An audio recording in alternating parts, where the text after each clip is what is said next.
Hey, how's it going? It's question, just like the word question, but without an I. Saturday morning, or at least afternoon, going through the accounts here, looking at trial balances and whatnot. So just wanted to get a few things situated. I wanted to talk real quick. You're going to like this.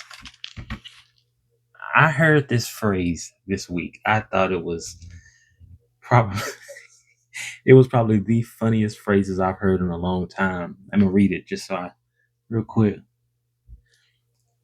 The guy said, there is a reputational concern versus a regulatory one.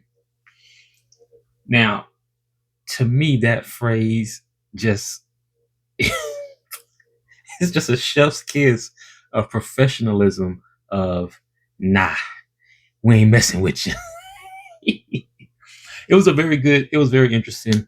Uh just basically sitting in a meeting and um the the speaker was explaining how there would definitely be a problem set going forward if we worked with this specific individual because there is a reputational concern, not a regulatory one. So there's no regulation, there's no guidance, no rule sets that are against us working with this individual. Things can get taken care of the way they should, no problem. However, this person's reputation spoke volumes, so much so that it's a concern. And that concern is more important than any regulation. Now, that thought process really rung to me, and I began to write and take some notes and things of that nature. And I really thought that was a very great idea in general. I had to write it down and take some notes and whatnot, just because I think that's one of those things that oftentimes we forget about. Now, having a I guess a brief conversation with some associates from earlier, I it was very interesting, the conversation, and I did not realize that this is a very sensitive generation. I've heard people say that, and I don't necessarily buy into that thought process. However, I think I saw a post on social media. I LOL'd or I ha-ha'd it or something like that. And the question came back of, why is this funny? I didn't know that that was a big deal. I'm like, okay, well, you made a statement in the post. I thought it was pretty funny, but it's like, no, this isn't funny and it's very serious. It's like, oh, okay, well, too easy. You ain't said nothing but a word. I didn't realize that this was life and death type stuff. And even if that's the case, I try to put myself as an individual who is willing to listen to, offer advice, guidance, assistance in any way that I possibly can. Not of course, putting myself or my family in any type of harm's way. However, if I can help you, I definitely help out. And I'm not one for trampling over people's thoughts and feelings and emotions and things of that nature. However, I think sometimes we get a little bit beside ourselves in the things that are important. Now, there's a lot of stuff that's important to me that's definitely not going to be important to you. And there's nothing wrong with that. And it's a million things that are important to you that I have no two thoughts about. So, I don't concern myself. Going back to Stephen Covey, I can't concern myself with the things that I have no influence over, right? So I try to keep my circle of influence and circle of concern within, within each other, like the way they should be, because getting beyond all of those things, you begin to have like serious issues, and you start putting a priority over stuff that's not important at all. And that's one of those things that we have to really take into consideration when we're trying to build, grow, or do anything beyond that. So um, that got me to reading some more things, which I like to read a bunch of articles and reports and things of that nature. So I'm going to read a quick quote that I got from, just stick with me, from the World Economic Forum, right? The big economic lesson learned from the 1970s, stay with me, might not have as much to do with Keynesian theory versus neoliberalism as it does with making an economy simply serve the greatest number of people possible by going with what works instead of clinging to an old idea about how it should work. right? And when I read that, I thought to myself, okay, we may need to start looking at doing things in a better way, but not necessarily better or good or old or whatever. But we need to start looking at doing things that are going to what we called in debate serve the unilateral purpose, or maybe I'm not saying that right, the utilitarian, right? So it's going to help the most good for the most people, if I'm saying that right. So, you start looking at like, all right, well, what's going to actually work?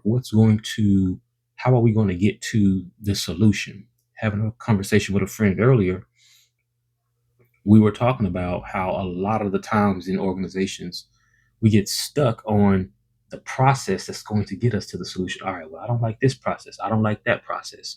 And ultimately, it really, honestly, in my mind, maybe only in my mind, but it really boils down to not necessarily the process, but the solution that comes from the process. So when they say the ends justify the means, this is what they're talking about. Like, what was the solution that we got to? And now that we have that solution, let's see if we can replicate that process that's got us there. Instead, we get so wrapped around before we even think about the solution. Let's figure out the process and say, well, how are you going to know the way to solve a problem if you can't even think about what results you want from problem solving? And I think that we have to really just focus in on those things there, because a lot of times we're fighting symptoms and things that really just don't mean a whole lot. And that's one of the things that I'm beginning to see a lot more, that as I run into people, I'm running into people that are solution oriented, that are process oriented, that um, really have no real orientation. They're just going with whatever wind is blowing left and right.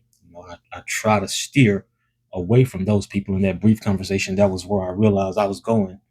Where, like, okay, this is not the person I knew when I was younger. Excuse me, but somebody that's caught in the winds of the world, in which it's blowing them left and right, and that's a hard place to be. But I would definitely say that it's not too late for an individual to make a change and to put their line in the sand, and to get to where they want to go, right?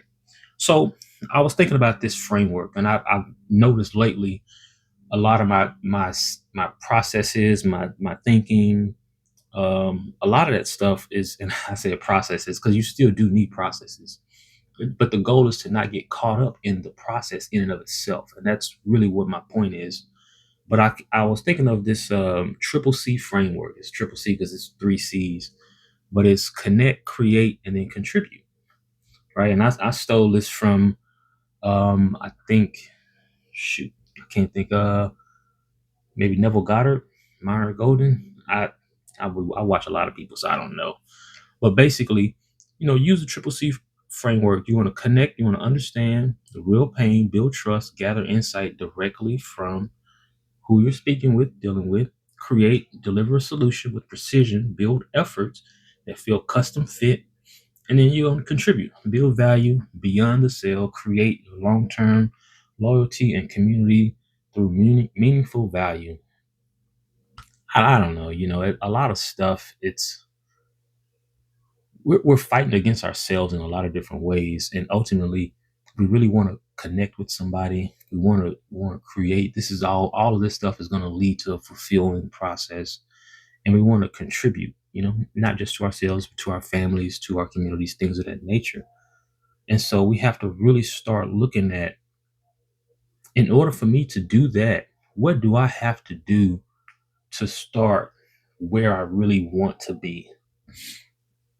Right? It's going to be a thought process that you have to really go through. It's nothing amazing, or maybe nothing short of amazing. I don't know what you want to call it, but it's a destruction, sustainment, creation process. You need to destroy the stuff that you need to get rid of, sustain the stuff that works, and create the things that are going to get you to where you need to be.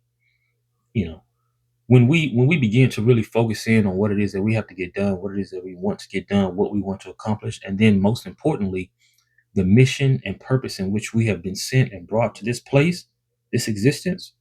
When we get to that point, that's when it's going to go off, right? But if we're still worried about if how many likes I got, how many shares, reposts, what am I wearing? What color is this? What's going on with his hair or her clothes? Or if that's the stuff that we're focused on, we got a long way to go. Jay-Z said, I'm at the cap table, not that cap table. I don't know how many people understood that, but immediately I knew he was talking about capitalization, right? What are the numbers? Right? Break it down, because a lot of that stuff that we get so caught up in, there's a whole larger process that sees all of this important stuff to us, right? Quote unquote, important stuff is just numbers. It's processes that lean left, lean right, lean up, lean down, whatever it is. It leans red, leans blue, leans whatever it is. And so then it becomes a preponderance of whatever. And so now we're looking at percentages. And so now you're just, the 47th percentile of the one third of the, what I'm saying? Like you start looking at it like that, and it's just kind of like, oh shoot, it's bigger than just where I am right now. It can definitely be somewhere a little bit greater. Move with purpose.